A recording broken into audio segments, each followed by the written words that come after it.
Mr. President, I'm sure I'm not alone in expressing concern for what the next few weeks in the run-up to the Christmas is going to look like. And certainly the Senate and the Congress is not operated as a well-oiled machine, to be sure. Back in September, when the Senate should have passed a group of bills to fund the government for next year, we saw the can get kicked down the road.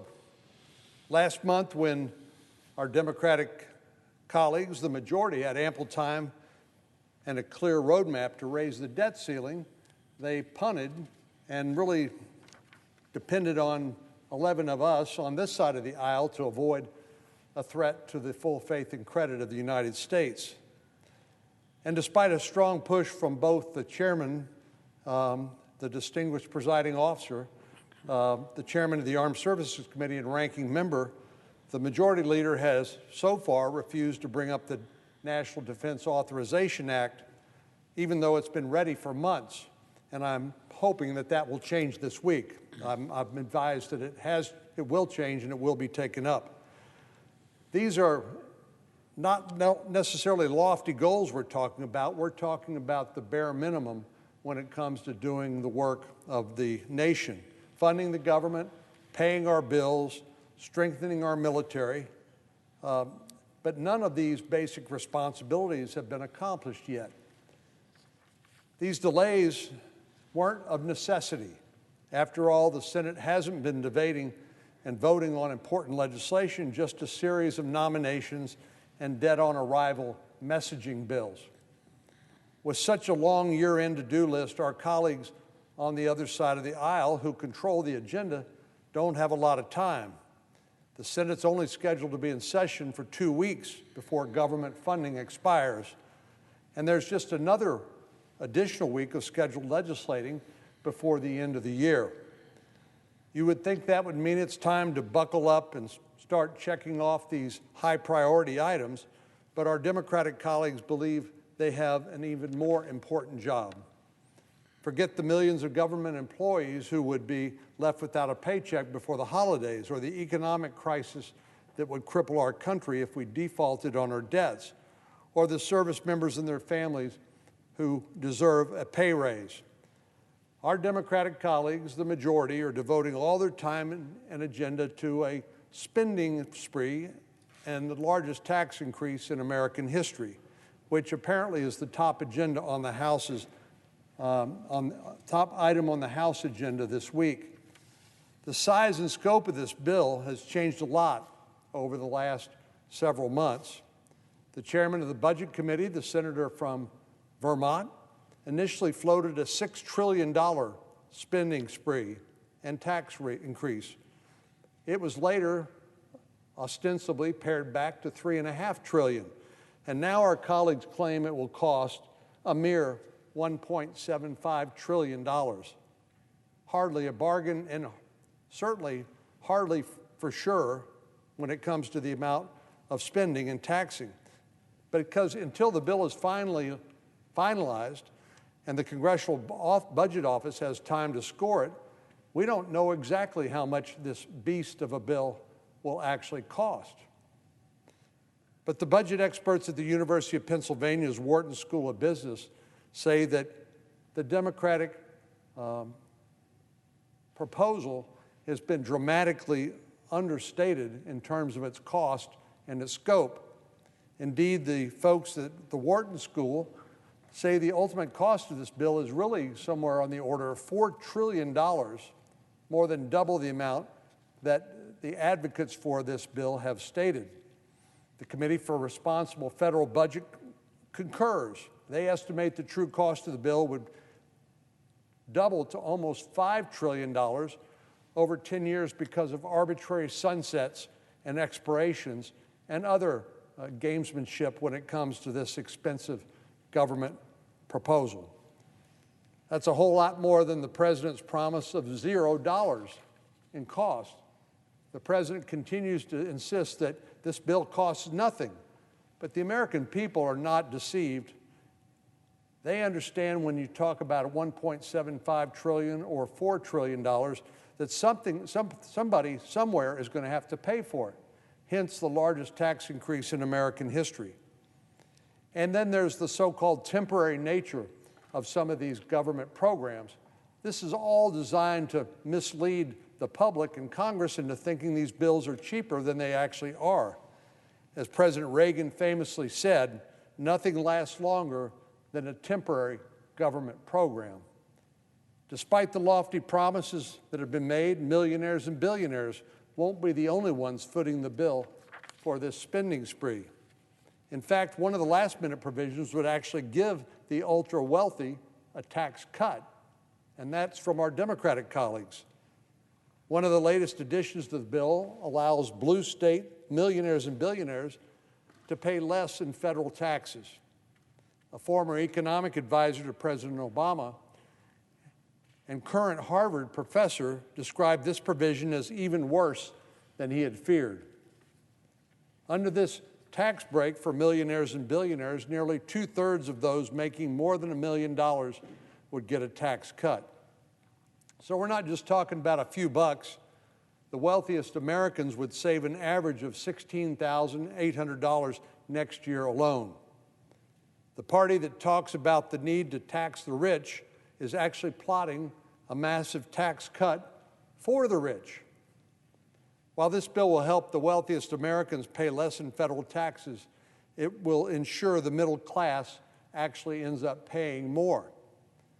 Dating back to the campaign trail, President Biden has repeatedly said that if you make under $400,000 a year, I'll never raise your taxes 1 cent.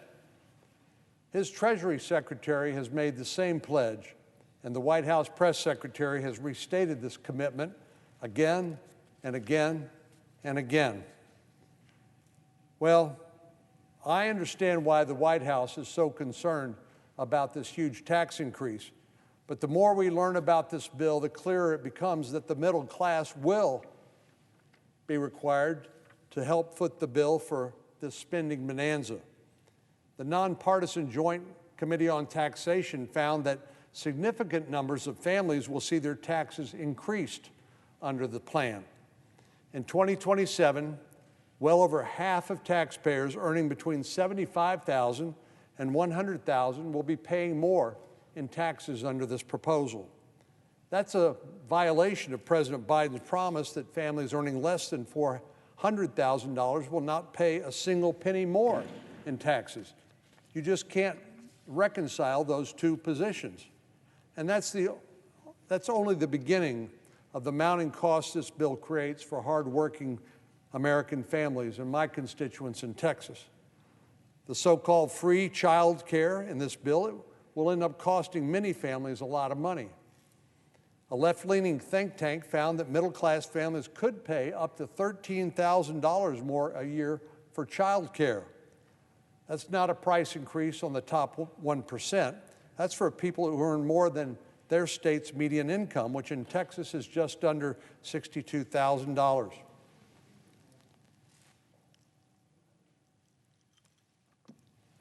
It's hard to imagine a family that brings home $62,000 a year being able to absorb another $13,000 in child care expenses. And then comes the mounting energy costs.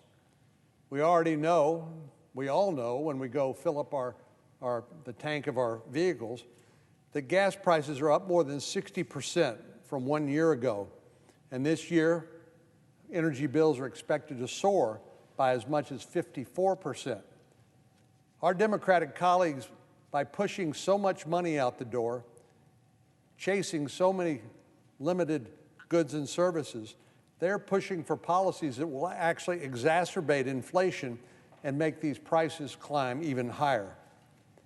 Specifically, they want to attack the fossil fuel industry by imposing a so-called methane fee on gas companies and resurrect an excise tax on each barrel of crude oil. But these price increases won't just be absorbed by the companies that produce oil and gas. This will be an expense that's passed on to customers. If families are struggling to cover their transportation costs today, They'll be up the creek without a paddle once these new taxes and fees go into effect. And the cash grab does not end there. This bill would also require hardworking Texas families to subsidize the cost of our colleagues' preferred green initiatives. It provides hundreds of billions of dollars in so-called green subsidies for massive corporations to become eco-friendly. That's right. Our Democratic colleagues are proposing more subsidies for corporations, as if Fortune 500 companies need taxpayer assistance to go green. And wealthy Americans earning hundreds of thousands of dollars each year could receive up to $12,500 in taxpayer assistance if they buy an electric vehicle. And unfortunately, this also includes a little bit of cronyism in it, because our Democratic colleagues are making sure that their party's most loyal supporters reap the benefits of this taxpayer-backed handout. The electric vehicle tax credits are even more generous if the car is made in a union shop, even though there's no evidence that these vehicles are somehow better for the environment. We all know what's happening here. It's all too clear. But again, hardworking American families will be the ones footing the bill for these tax credits that disproportionately benefit the wealthy and organized labor. To help cover the sky-high price of this bill, our Democratic colleagues want to ensure that Uncle Sam will be able to squeeze each and every penny possible out of middle-class families and small businesses. This bill gives the Internal Revenue Service, which has been notorious for its abuse of power, even more money and more authority. This bill would give the IRS $80 billion, more than half of which will build an army of auditors to poke and prod working families' finances. Instead of building back America, this builds up the bureaucracy, much to the detriment of Texas families. After all, it's going to take a lot of taxpayer money to pay for President Biden's $0 bill. This reckless tax and spending spree is not what our country needs, particularly not at this time, Mr. President. Families don't want an even bigger government that reaches deeper into their pockets and exerts more and more control over their daily lives. They want the freedom to make their own decisions for themselves and their families, and the opportunity to succeed based on their hard work. That's not what we're seeing today from the National Democratic Party. Our Democratic colleagues' bill takes steps toward Medicare for all by harshly penalizing states that didn't expand Medicaid. When the Affordable Care Act mandated a Medicaid expansion, the Supreme Court of the United States characterized that as a gun to the head for the states and said that was unconstitutional. But we know that Medicare for all will discourage medical innovation by slapping arbitrary price controls on things like prescription drugs. It turns the IRS into the government's #1 welfare agency by extending no-strings-attached welfare checks into perpetuity. And it imposes the highest personal income tax rate in the developed world.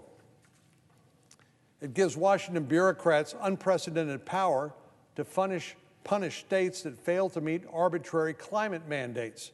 And it forces hardworking taxpayers to cover the bill for another unnecessary partisan spending spree. This far-left turn is not what the American people thought they were voting for in 2020. And frankly, it's members of the president's own party who are beginning to tap the brakes and resisting this huge government expansion and huge spending spree, which will do nothing to address the rising concern of inflation in the country.